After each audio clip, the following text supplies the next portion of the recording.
Hi there, and welcome to The Daily Gardener, a daily almanac of garden history, literature, and small botanical joys. I'm Jennifer Ebling, and today is February 4th. There are seasons when the garden doesn't reward us right away. You do the work, you keep going, and the bloom comes later, sometimes much later. Today's stories belong to that delayed kind of flowering. Lives and labors that didn't announce themselves, but waited quietly until someone was ready to notice. Here's today's garden history.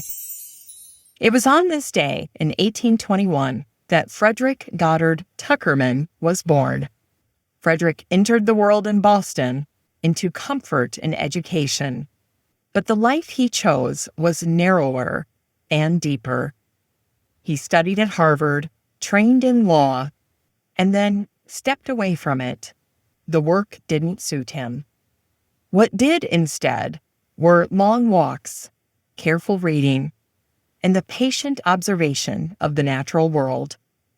By his mid-20s, Frederick had moved to Greenfield, Massachusetts, to river valleys, wooded hills, and a quieter rhythm of days. He knew the great literary figures of his time. He corresponded with Nathaniel Hawthorne and Ralph Waldo Emerson. He crossed the Atlantic and visited Alfred Lord Tennyson at his home. And yet, Frederick remained almost unseen. He published just one book of poems in his lifetime. It was politely received and quickly forgotten. But Frederick kept writing. His gift was not volume. It was attention to detail. He noticed the veins of the leaves, the posture of stems, the small exact language of plants. And threaded through that precision was loss, the early death of his wife, and a solitude that deepened rather than hardened him. Here's a glimpse of how he wrote, not grandly, but closely. For nature daily, through her grand design, breathes contradiction where she seems most clear. For I have held of her the gift to hear, and felt indeed endowed of sense divine, when I have found fine, cold April flowers in the green end of June, and thought myself possessed of nature's ear, when by the lonely millbrook into mine I have heard the ground sparrow's long twitter from the pine. These lines illustrate how Frederick listened, how he trusted small noticing to carry meaning. Much of his finest work, especially his sonnets, would not be read with care until decades after his death. Frederick Goddard Tuckerman was not a poet of his moment. He was a poet who waited for his season. And it was on this day, in 1838, that Charles Schaffer was born.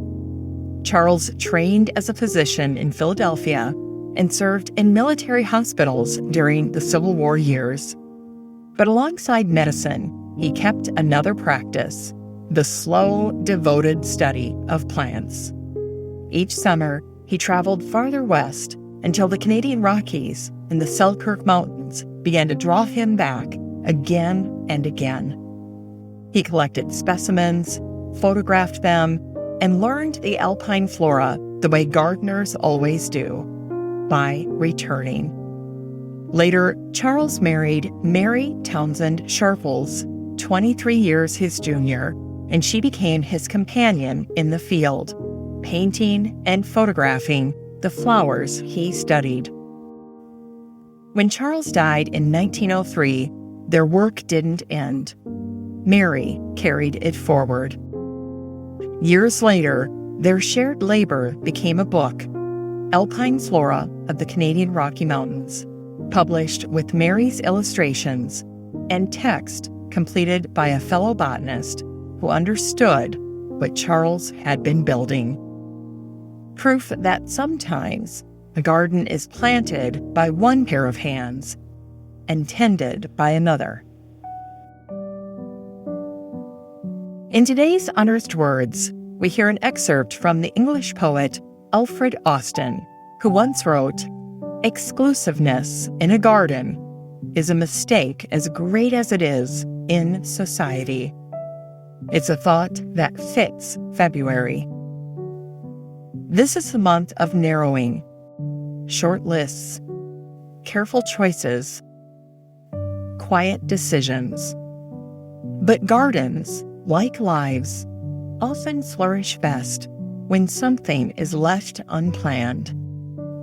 A corner left open, room for what arrives later and stays longer than expected. It's time to grow that garden library with today's book, The Victory Garden by Rhys Bowen, published in 2019. And this week is Novels Week, a celebration of fiction and cozy garden stories, best read by the fire. The Victory Garden is set in England during World War I, and it follows a young woman who becomes a land girl, tending the gardens of a country estate after loss reshapes her life. It's a deeply comforting book for gardeners, not because it's simple, it isn't, but because it understands how gardens hold memory. Bowen weaves wartime history, herbal lore, estate gardens, and buried journals into a story where planting becomes a way of listening to the past. The garden isn't decorative here. It's working ground, a place where grief is handled gently, one task at a time. It's the kind of novel that pairs well with a winter afternoon, a cup of tea, and the quiet satisfaction of knowing that tending something, even in hard times, still matters. And finally, here's something sweet to ignite the little botanic spark in your heart. It was on this day, February 4th, in 1847, that Henri Dutrochet died. Henri began his career as a physician, but his life's work turned toward plants and toward what cannot be seen at first glance.